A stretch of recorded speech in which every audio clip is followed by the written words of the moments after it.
पहलवान सास। मधु की शादी के कुछ सालों में ही उसके पति की मृत्यु हो जाती है, जिसके बाद उसके ऊपर सास की जिम्मेदारी आ जाती है और वो अब अपनी सास के साथ घर में अकेली रहती है।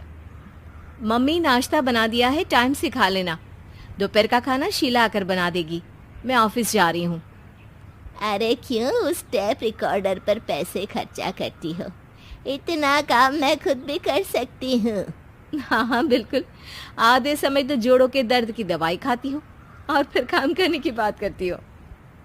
दवाई खाती हो तो क्या, मैं अभी भी अकेली 10 पर भारी हूँ। हाँ हाँ मैंने मान लिया। मधु घर से चली जाती है, जिसके बाद सास नाश्ता कर दवाई लेकर टीवी देखने बैठ जाती है। दोपहर को शीला घर आती है। अरे क्यों माँ जी, आज किस बात से मेरी नौकरी बची? अरे चल, ज्यादा बक बक मत कर, काम कर अपना। शीला खाना बनाने लगती है और सास वहीं पास में बैठ जाती है। माँ जी, मैं तो हमेशा ही बोलती हूँ, दीदी की दूसरी शादी करा दो। कब तक आप दो औरतें घर में अकेली रहोगी? आजकल माहौल भी बहुत खराब है और फिर दीदी की उम्र भी तो निकली जा रही है ना। तेरा नाम टेप रिकॉर्डर सही रखा है मैंने।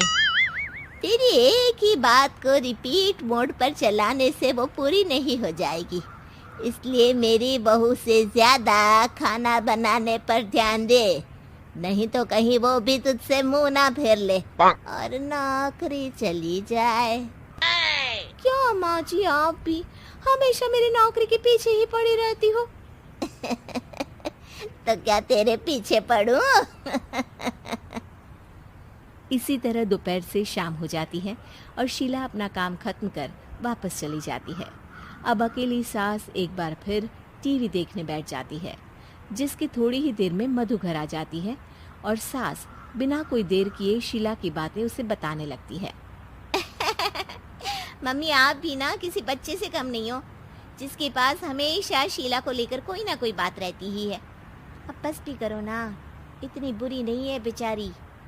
अरे मैंने कब कहा बुरी है, बस उसकी बातें करके मुझे बड़ा मजा आता है। सास की बात पर हंसते हुए दोनों डिनर करने बैठती ही हैं कि लाइट चली जाती है। अंधेरे में मधु मोबाइल की फ्लैश लाइट जलाकर मोमबत्ती ढूंढने लगती है। तभी उसे हॉल में कुछ गिरने की आवाज आती है। मम्मी, आप अंधेरे में इधर उधर क्यों घूम रही हो? अरे तेरे पीछे ही तो खड़ी हूँ। हाँ, अगर आप यहाँ हो तो वो हॉल में सामान कैसा गिरा? भूत आया। अरे मुझे क्या पता, जाकर देखना पड़ेगा ना। दोनों हॉल में जाते हैं, लेकिन वहां कोई नहीं होता। अब उन्हें कमरे में से सामान गिरने की आवाज आती है। लगता है ये भूत चोरी करने आया है, इसे वापस कब्र में पहुंचाना ही पड़ेगा। बस हाँ हाँ, आप ज्यादा ना 30 मार खा मत बनो, मैं पुलिस को फोन करती हूँ। अरे जब तक तेरी पुलिस आएगी तब तक क्या वो हमारे साथ बैठकर अंताक्षरी खेलेगा? हट डरपोक, संभालने दे मुझे। अब सास पास रखा फ्लावर पॉट उठाकर कमरे की तरफ बढ़ने लगती है, जहां उसे 2 आदमी दिखाई देते हैं। पीछे पीछे मधु भी वहां आ जाती है। मम्मी, अभी भी मौका है, बाहर भाग जाते हैं। मधु की आवाज सुन चोर चौकन्ने हो जाते हैं। ओए तुम दोनों, जहां हो वहीं खड़ी रहना, नहीं तो दोनों को गोली मार दूंगा। अरे तुम दोनों अभी के अभी बाहर जाओ, नहीं तो मैं तुम्हें जिंदा नहीं छोड़ूंगी। ये बुढ़िया हमें धमकी दे रही है। अबे तुम दो अकेली अब लड़ते क्या कर लोगी? अरे जा भेजा, दोनों को बांध दे। जैसे ही दूसरा आदमी सास को पकड़ने उसके पास आता है, तो वो उसके सर पर फ्लावर पॉट मार देती है। उसके सर से खून बहने लगता है, जिसे देख दूसरा आदमी गन निकालकर हवा में गोली चला देता है, जिससे बचते हुए दोनों सास बहू वहां से भाग जाती हैं। अब वो तीनों एक दूसरे के आगे पीछे पूरे घर में भागने लगते हैं। मम्मी, आपने तो सच में उसे मार दिया। तो मजाक में कौन मारता है? और अभी तुम मेरे साथ ही रहना, नहीं तो पक्का मारी जाओगी। ये औरतों को कमजोर समझता है ना।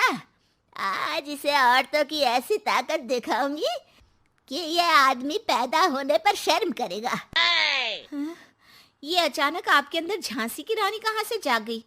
वैसे तो हमेशा जोड़ों में दर्द बोलती रहती हो। अभी तुम्हें जान बचानी है या जोड़ों के दर्द की कहानी सुननी है? मधु और उसकी सास कमरे में जाकर दरवाजा अंदर से बंद कर लेते हैं, जिस पर चोर बाहर खड़ा दरवाजा बजाते हुए उन्हें आवाज लगाने लगता है। क्यों डर गई? अरे वैसे तो बहुत धमकी दे रही थी। गेट खोल अब बुढ़िया। अबे पागल, धमकी देने और होशियार होने में फर्क होता है, पर ये दिमाग वाले काम तुझे तो समझ में नहीं आएंगे। रुक, अभी तेरा दिमाग ही बाहर निकालता हूँ। ये कहते हुए चोर गोली चलाने ही वाला होता है कि सास अचानक दरवाजा खोलकर उसके मुंह पर परफ्यूम डाल देती है, जिससे चोर गन फेंककर दर्द से चिल्लाने लगता है। मम्मी, अरे बहुत दर्द हो रहा है, कोई बचाओ, इसे हटाओ प्लीज। मैं किसी को कुछ नहीं करूंगा। क्यों रे, क्या थोड़ा सा दर्द होते ही मम्मी मम्मी करने लगा? अभी तो औरतों को कमजोर बोल रहा था। भूलियो मत, एक औरत ने ही तुझे इस दुनिया में जन्म दिया है, और वो भी तुझे ये दर्द हो रहा है ना, उससे लाख गुना ज्यादा दर्द सहकर। इसलिए औरतों को दोबारा कमजोर भूल कर भी मत बोलियो। वाह मम्मी, आपका ये रूप तो मुझे पता ही नहीं था। आपने तो कमाल ही कर दिया। कहा था ना, अकेली ही 10 पर भारी पड़ सकती हूँ। ये तो फिर भी 2 ही थे। इतनी देर में पुलिस भी वहां पहुंच जाती है। आ गए आप, कर लो इन्हें अरेस्ट और जेल में बैठकर अंताक्षरी खेलना।